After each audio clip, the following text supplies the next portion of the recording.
श्रोताओं नमस्कार। 1 जुलाई से देश में 3 नए आपराधिक कानून लागू होने जा रहे हैं, जिनमें शामिल है भारतीय न्याय संहिता, भारतीय नागरिक सुरक्षा संहिता और भारतीय साक्ष्य अधिनियम। श्रोताओं, आकाशवाणी का क्षेत्रीय समाचार एकांश जम्मू अपने श्रोताओं को इन कानूनों के बारे में बताने, वाकिफ कराने और इनके बारे में जागरूक करने के लिए पिछले हफ्ते से हर सोमवार और बुधवार को विशेष कार्यक्रम लेकर आ रहा है, आज जिसकी तीसरी कड़ी है। पहले कार्यक्रम में इन तीनों कानूनों पर एक नजर डालने के बाद गत बुधवार को हमने इनमें से पहले कानून, जिसे भारतीय न्याय संहिता कहा जाता है, के बारे में आपको बताया। आज इस श्रृंखला के तीसरे एपिसोड में हम बात करने जा रहे हैं भारतीय नागरिक सुरक्षा संहिता की, जिसके लिए हमारे स्टूडियो में मौजूद है senior prosecuting officer Himanshu Mahajan, zonal police headquarters Jammu.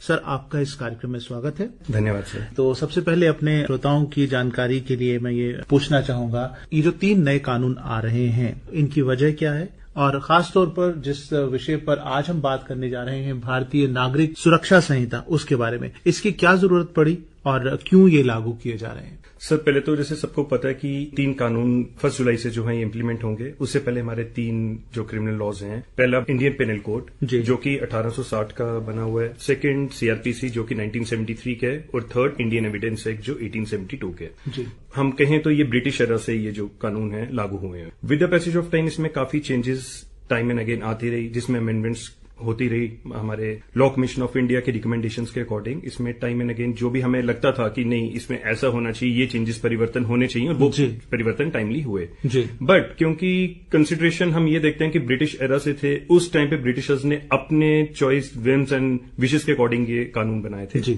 उस चीज को ओवरकम करने के लिए अब हमें जरूरत पड़ी, क्योंकि हमारे ही सिटीजन्स हैं और हमारे कानून हमारे सिटीजन्स के लिए क्या है वो देख के पार्लियामेंट ने जो है ये 3 एक्ट बनाए हैं, जिसमें इंडियन पेनल कोड 1860 को रिप्लेस किया गया भारतीय न्याय संहिता से, CrPC code of criminal procedure 1973 को चेंज किया गया भारतीय नागरिक सुरक्षा संहिता से, और इंडियन एविडेंस एक्ट 1872 को चेंज किया गया भारतीय साक्ष्य अधिनियम से। जी सर, आज चूंकि हम बात कर रहे हैं नागरिक सुरक्षा संहिता की, तो मैं चाहता हूं कि इसके बारे में, इसका इंट्रोडक्शन हमारे सुनने वालों के लिए आप दें। सर, बेसिकली भारतीय नागरिक सुरक्षा संहिता का मेन एम, जो मेन मोटो है, that is to provide justice to the accused as well as to the complainant. Basically इसका मेन मोटो जो है सिंप्लीफाई करना है क्रिमिनल प्रोसीजर को। और इस कानून में ये चीज है कि इवन की स्पीडी ट्रायल जो कोर्ट में अक्सर आप देखा करते थे, जब इन्वेस्टिगेटिंग ऑफिसर चालान प्रोड्यूस करता था कोर्ट में, काफी देर तक उसमें चार्जेस नहीं लगते थे। अगर चार्जेस लग जाएं उसके बाद एविडेंसेस टाइमली नहीं होते थे, एविडेंसेस हो जाएं तो उसके बाद फाइनल आर्ग्यूमेंट्स की, मतलब देखा जाए तो काफी उसमें डिले होता था। तो इवन इस कानून में कोर्ट को भी time bound, with in time frame उनको सारा कर दिया गया है। जो भी प्रोसीडिंग्स होगी वो विद इन टाइम फ्रेम इसमें पूरी होंगी। जैसे हमें भी जो सुनने में आया है कि अब इलेक्ट्रॉनिक माध्यम से भी अपनी जो कंप्लेंट है वो दर्ज करा सकते हैं, एफआईआर वगैरह। बिल्कुल, इसमें क्या सर कंसेप्ट ऑफ ईएफआईआर है। उसमें अगर इन केस कोई कंप्लेनेंट, अगर उसको लगता है कि इस टाइम पीरियड पे मैं नहीं जा सकता हूं पुलिस स्टेशन में, मैक्सिमम ये जो मेरी कंसिडरेशन में है, वुमेन किसी के साथ अगर कुछ ऐसा होता है फीमेल के साथ, उसमें इसमें प्रोविजन एक है कि आप थ्रू व्हाट्सएप एसएचओ कंसर्न और डीएसपी कंसर्न को आप अपनी कंप्लेंट दे सकती हैं। बट मैंडेटरीली इसमें यह है कि विद इन 3 डेज आपको जाके वो कंप्लेंट साइन करनी है, तो ही फॉर्मल रजिस्ट्रेशन होगा। और पहले ऐसा होता था कि अगर वुमेन थाने में जाती थी तो जरूरी नहीं है कि वो वुमेन पुलिस स्टेशन में ही जाए, वो तो आम जो पुलिस स्टेशन है उसमें भी जाती थी। लेकिन अब इसमें कोई व्यवस्था रखी गई है कि महिला पीड़िता जो हो, उसका बयान जो है वो महिला द्वारा ही, महिला अधिकारी द्वारा ही लिया बिल्कुल जाएगा। इसमें अगर वो पुलिस स्टेशन में जाती हैं तो भी वुमेन पुलिस ऑफिशियल या ऑफिसर ही उनको रिकॉर्ड करेंगे उनके स्टेटमेंट के लिए। इन केस जुडिशरी में भी ये मैंडेटरी किया गया, इवन कोर्ट में भी अगर इन केस कोई वुमेन विक्टिम है वो अपने स्टेटमेंट रिकॉर्ड करने जाती है, प्रेफरेबली उसमें वुमेन मजिस्ट्रेट ही होगी वहां पे। इन केस एनी सिनेरियो नहीं होते कि मेल ऑफिसर्स होते हैं तो वुमेन जो है वो कंपनी उनको साथ में करेगी, ऐसा किया गया है। तो पहले प्रेफरेबली था, अब कंपल्सरी कर दिया गया, इसको कंपल्सरी कर दिया गया। और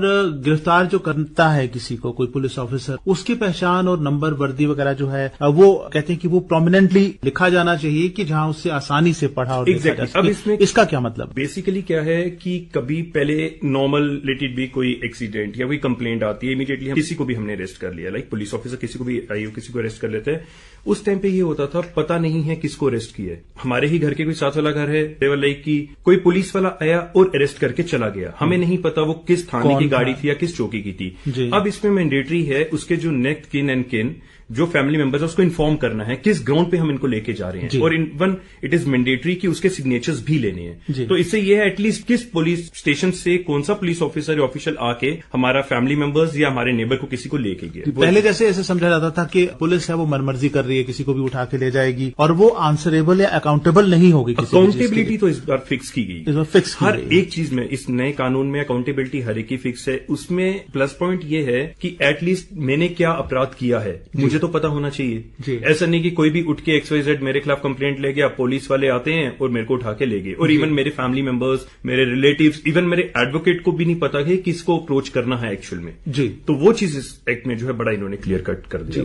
हम देखते हैं कि कोर्ट में या पुलिस थाने में मामले चल रहे होते हैं, लटक रहे होते हैं, बरसों तक लटकते हैं। तो इसमें क्या क्या चेंजेस की गई हैं ताकि एक टाइम लिमिट सेट की जाए या ये सुनिश्चित किया जा सके कि कब तक इसका निपटारा हो जाएगा, ये मामला सॉल्व कर लिया जाएगा? जैसे कि मैंने आपको बताया, क्रिमिनल प्रोसीजर कोड जो भारतीय नागरिक सुरक्षा संहिता है, इसमें हर एक इन्वेस्टिगेशन के लिए टाइम फ्रेम है। जी, even not for the investigating officer but even for the judiciary. जो पहले डिले होता था, आई गेस वो डिले अब नहीं होगा, क्योंकि एवरीबडी इज क्वेश्चनेबल कि क्यों डिले हुआ है, तो कैसे हुआ है। जैसे मैंने आपको बताया, इन्वेस्टिगेशन में विद इन टाइम फ्रेम है 60 डेज और 90 डेज चलान पेश आपने प्रेजेंट करना ही करना है आफ्टर रजिस्ट्रेशन ऑफ FIR। तो वो तो वैसे भी विद इन टाइम फ्रेम को करना है। इन केस नहीं होता है तो then the IO is answerable. Same इसी तरीके से अगर इन केस जैसे कोर्ट में आपने चलान पेश कर दिया, इन्वेस्टिगेशन आपका चार्ज और डिस्चार्ज के ऊपर arguments within time frame, completion of prosecution evidence within time frame, then arguments within time frame, और फाइनल जजमेंट जो कोर्ट की एक्विटल और कन्विक्शन की है वो भी विद इन टाइम फ्रेम ही है।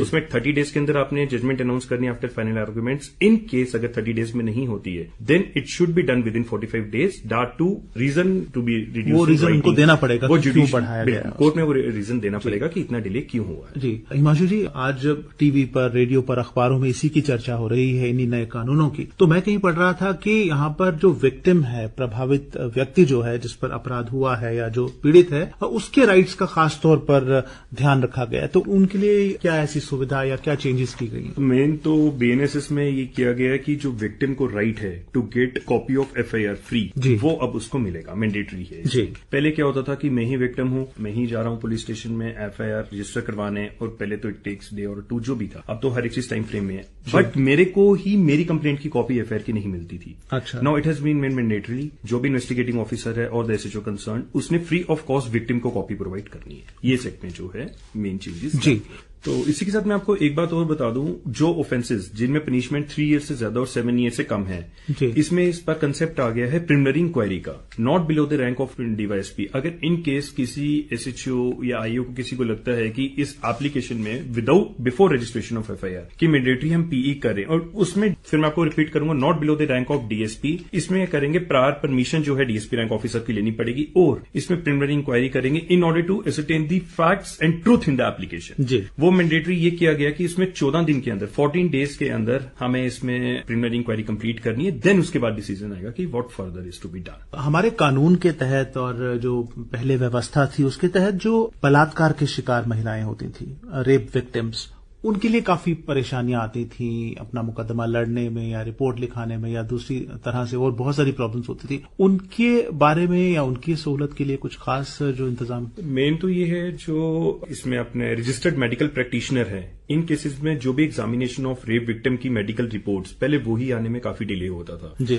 उसमें investigating officer after registration of FIR एक चीज वेट करता था, let me wait for the report. अगर वो विक्टिम जाती थी, सर मेरी कंप्लेंट का क्या किया, जी अभी रिपोर्ट नहीं आई है मेडिकल ऑफिसर से या मेडिकल रिप्रेजेंटेटिव से और मेडिकल प्रैक्टिशनर से, वो इस एक्ट में जो है मैंडेटरी किया गया कि 7 डेज के अंदर उन्होंने रिपोर्ट जो है फर्निश करनी, वो देनी है इन्वेस्टिगेटिंग ऑफिसर को, और जो आगे फॉरवर्ड करेगा वो मैजिस्ट्रेट कंसर्न को, जिसकी जुरिसडिक्शन में वो फॉलो करते हैं केसेस। ये एक अच्छा कंसेप्ट आ गया हुआ है। This is a time frame कि 7 डेज के अंदर आपको रिपोर्ट रिसीव करनी है, और वो रिपोर्ट जो है इन्वेस्टिगेटिंग ऑफिसर ने आगे फॉरवर्ड करना है कंसर्न मैजिस्ट्रेट। ई कोर्ट्स का कॉन्सेप्ट आजकल चल भी रहे हैं, कुछ बहुत सारे केसेस के ई कोर्ट्स जरिए होते हैं, क्या इसमें भी उनकी व्यवस्था रखी गई है, और अगर है तो उससे क्या लाभ हो सकता है? ये भी अच्छा आपका सवाल है। ई कोर्ट्स में ये है कि आपको जो भी पहले क्लाइंट्स का रोज कोर्ट में जाना, और किसी के पास नहीं टाइम होता है, इवन कोई कंप्लेनेंट के पास भी टाइम नहीं होता कि मैं हर प्रोसीडिंग रोज करूं, ई कोर्ट में मैंडेटरी मैंडेटरी ये हो गया है वो डेली रूटीन प्रोसीडिंग्स जी कि जैसे अब ई कोर्ट सॉफ्टवेयर हमारे पास भी है, हमने अपना CNR नंबर उसमें करके या केस टाइटल डाल के वो लाइक मेरा अगर कोई केस है मैं उसमें सेव कर लूंगा ऐप डाउनलोड करके और मुझे नेक्स्ट प्रोसीडिंग से नेक्स्ट डेट पता चल जाएगी। अदरवाइज क्या है लाइक अगर कोई मेरा ही कंप्लेंट है उसमें चलान पेश किया गया then I have to approach the concern IO, you have to call him कि सर आज मेरा केस था प्लीज बताओ अग्रीडेट किया है, और आईओ के पास भी इतना टाइम नहीं हो सकता कि एक्चुअल में वो हर एक की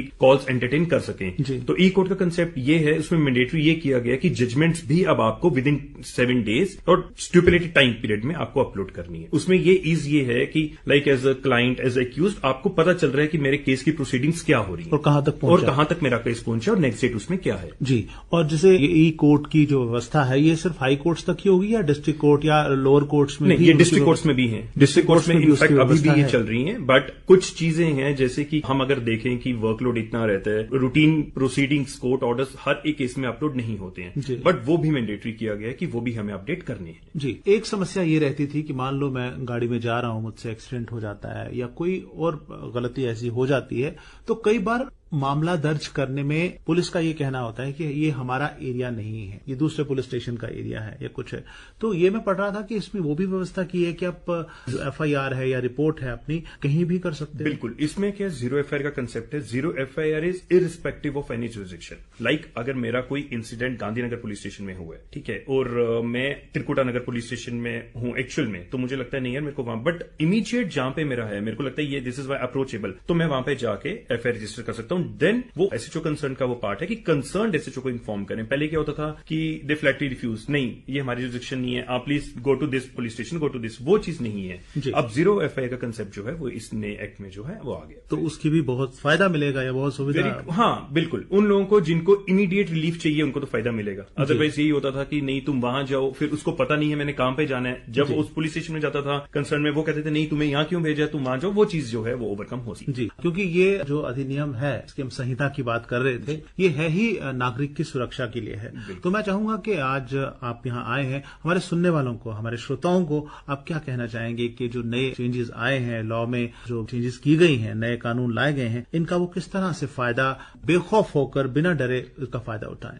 देखो पहले तो ये है कि फिर वही बात आगे मैं रिपीट करूंगा, पहले जो एक्ट हमारे बने थे वो बने थे ब्रिटिश एरा को लेके, उनकी विशेज एंड विम्स के अकॉर्डिंग। अब जो हमारे नए 3 कानून बने हैं ये बने हैं हमारे सिटीजन्स के राइट लेके, ना कि सिर्फ एक्यूज के, इवन की कंप्लेनेंट के, हर एक को देखे उनके क्या क्या राइट्स हैं।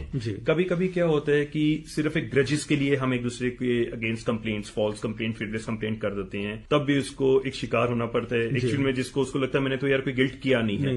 बट ये जो नया कानून है ये हर एक चीज देख के बनाई गई है। इनफैक्ट इसमें कंप्लेंट करने से पहले कंप्लेनेंट भी मतलब हेल थिंक ओवर कि मैं कंप्लेंट करूं या नहीं करूं, क्योंकि मेरे अगेंस्ट प्रोसीड ना हो क्योंकि झूठी कंप्लेंट में कर रहा हूं। तो ये तो सबके लिए एक कंसेप्ट है कि एटलीस्ट हमें अपने राइट्स पता होने चाहिए। अगर आप IPC की बात करें उसमें फाइन कितना ज्यादा इंक्रीज किया गया है, 10% फाइन इंक्रीज किया गया है। पहले कोई पनिशमेंट की अगर इनकेस कंपाउंड होता था तो ठीक है 100 रुपये पे करना है, आज की डेट में तो 100 रुपये कुछ भी नहीं है। अब कोई XYZ कोई क्राइम कमिट कर रहा है वो होगा, ठीक है यार क्या होगा ज्यादा 100 रुपये मैंने पे करना है, एटलीस्ट अब वो क्राइम कमिट करने से पहले 10 बार सोचेगा कि यार इसमें फाइन इतना है। और पहले वाले टाइम पे आपका सोशल मीडिया इंपैक्ट कुछ नहीं था।